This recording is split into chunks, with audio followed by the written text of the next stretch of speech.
Amit Valmiki city news 24 में आपका बहुत बहुत स्वागत है। आज हम मौजूद हैं एडीएमसी हेडक्वार्टर पर, जहां पर एक खास शख्सियत हमारे साथ मौजूद हैं, पूर्वी दिल्ली के मेयर निर्मल जैन जी। सबसे पहले निर्मल जैन जी, सिटी न्यूज़ 24 में आपका बहुत बहुत स्वागत है। धन्यवाद।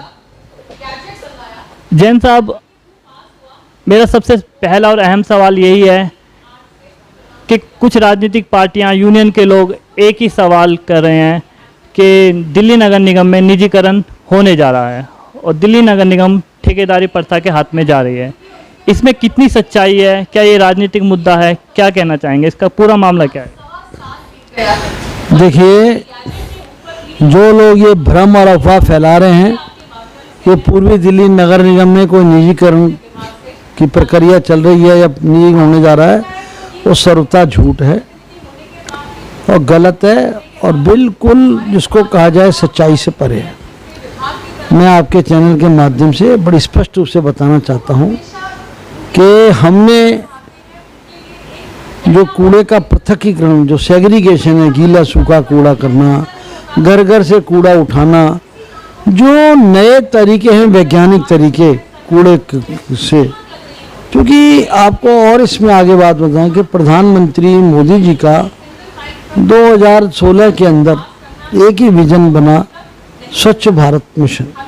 स्वच्छ भारत मिशन में 2016 में ही एक solid waste management act pass किया गया पार्लियामेंट के द्वारा, उसके रूल रेगुलेशन ने, और उसके अंदर कूड़े की निस्तारीकरण, कूड़े को डिस्पोज ऑफ करने के सिस्टम नए बनाए गए।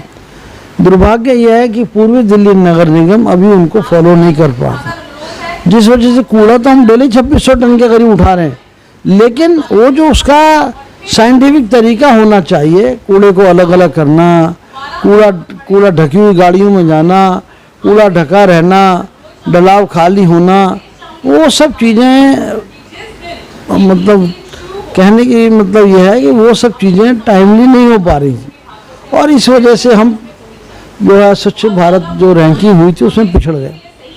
उसके बाद हमने बड़ा निर्णय लिया है सारी चीज़ों में कि हम इसके अंदर जो है ना, इसके अंदर पूरा कार्रवाई करेंगे।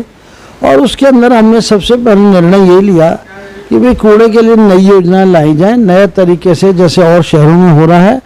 हमने उसी लिए हमने डोर टू डोर गार्बेज, घर घर से कूड़ा इकट्ठा करने के हमने ये प्रोग्राम बनाया है। और वास्तविकता ये है, खुद कमिश्नर महोदय ने, कमिश्नर बड़ी मतलब बहुत बड़ी घोषणा करी कर्मचारियों के बीच में जब शुरुआत, उन्होंने कहा भी किसी की नौकरी नहीं जाएगी, किसी की नौकरी नहीं जाएगी, और उन्होंने स्पष्ट रूप से घोषणा करी। और मेरा फिर आपके माध्यम से कहना है कि हमने जो है कूड़े के में कोई किसी कर्मचारी की नौकरी की जाने का सवाल ही नहीं है। उल्टा जो हमने इस सिस्टम को नया बना रहे हैं, जैसे इसमें जोड़ने जा रहे हैं, जिस तरह से हमने अभी तय किया, आपका अभी एयरपोर्ट के पास में शुरू कर रहे हैं नया एयरपोर्ट, क्या कहते हैं, तो हम सब लोग नए चीज़ों को मतलब उस सब चीज़ों से जोड़ेंगे। और उसके अंदर हमारा निश्चित रूप से हमारे को जो है ना जी, मतलब पब्लिक के लिए काम कर रहे हैं। और ये जो अफवाह और भ्रम फैलाया जा रहा है कि हम कूड़े को मतलब इसके नई वो ला रहे हैं, हम केवल कुछ नहीं कर रहे, कूड़े के काम को साइंटिफिक तरीके से करने जा रहे हैं। जी बिल्कुल, जैसा कि आपने कहा कि ये भ्रम की स्थिति है, और इस भ्रम की स्थिति में खासकर मैं कहना चाहूँगा आम आदमी पार्टी और यूनियन के तमाम लीडर्स ने कल सिविक सेंटर पे यहाँ प्रदर्शन किया, यहाँ के एडीएमसी कार्यालय के बाहर प्रदर्शन किया। तो ये भ्रम की स्थिति इस तरह के, इसमें राजनीतिक हावी हो रहे हैं, आप राजनीतिक मुद्दा बनाया जा रहा है, ये पूरा मामला क्या है? कुछ पार्टियां इसमें इन्वॉल्व हो रही हैं, लोगों को भ्रम की स्थिति पैदा कर रही हैं। देखिए, मुद्दा तो कोई भी बनाए उससे कोई फर्क नहीं, लेकिन वास्तविकता मैंने बताया ना, वास्तविकता इससे अलग है। इनका वास्तविकता से कोई लेना देना नहीं, कोई किसी की नौकरी नहीं जा रही ना। ये जो सब कुछ हो रहा है ये कर्मचारियों के हित के लिए हो रहा है, शहर को साफ सुंदर बनाने के लिए हो रहा है, स्वच्छ भारत मिशन जो प्रधानमंत्री संदेश है उसके लिए हो रहा है।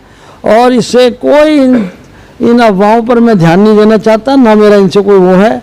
मैं आपको पूर्ण विश्वास दिलाता हूँ किसी की नौकरी नहीं जाएगी और हम सब मिल कर के ये जो नई योजना के तहत अब ये सिस्टम बनाना पड़ेंगे। अब वो पुराने सिस्टम में काम नहीं हो पाएगा, वो नए सिस्टम में हमने काम करने जा रहे हैं और इसमें थोड़ी बहुत दिक्कत शुरुआती दौर में दिक्कतें आती हैं और वो लाजमी है, तो वो टाइम लगेगा उसमें।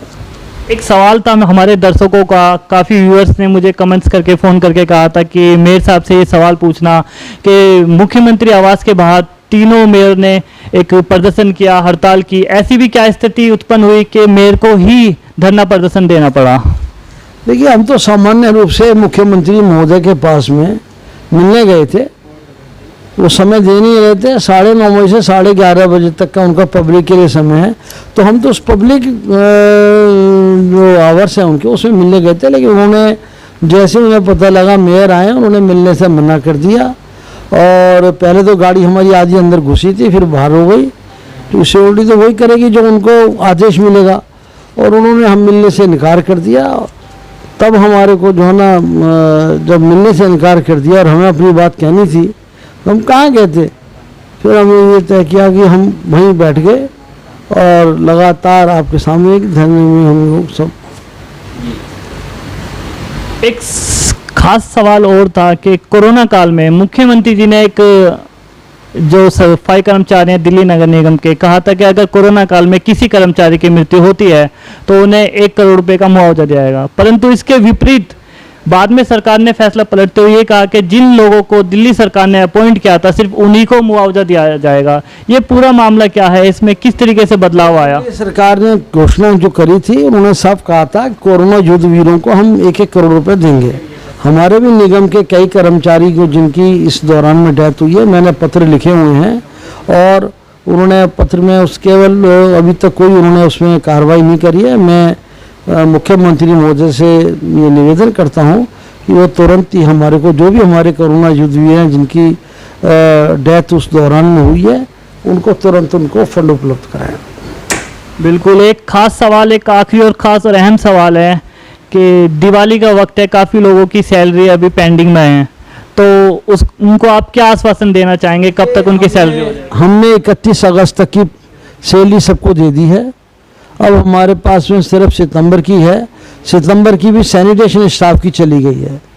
अब अक्टूबर में सैनिटेशन स्टाफ को भी दोबारा चली जाएगी जो अक्टूबर की, और बाकी सबको भी 8-10 दिन के अंदर वो जो है ना, ये वाली जो है सितंबर मास की सैलरी ये भी दे दी जाएगी। बहुत बहुत शुक्रिया। जैसे कि आपने सुना, पूर्वी दिल्ली के मेयर निर्मल जैन जी का साफ साफ कहना, बेबाकी से कहना है कि दिल्ली में कोई निजीकरण नहीं हो रहा, निजीकरण की सिर्फ अफवाह फैलाई जा रही है राजनीतिक पार्टी और यूनियन के नेताओं द्वारा। कैमरामैन लक्की के साथ मैं सुमित वाल्मीकि, श्री न्यूज़ 24।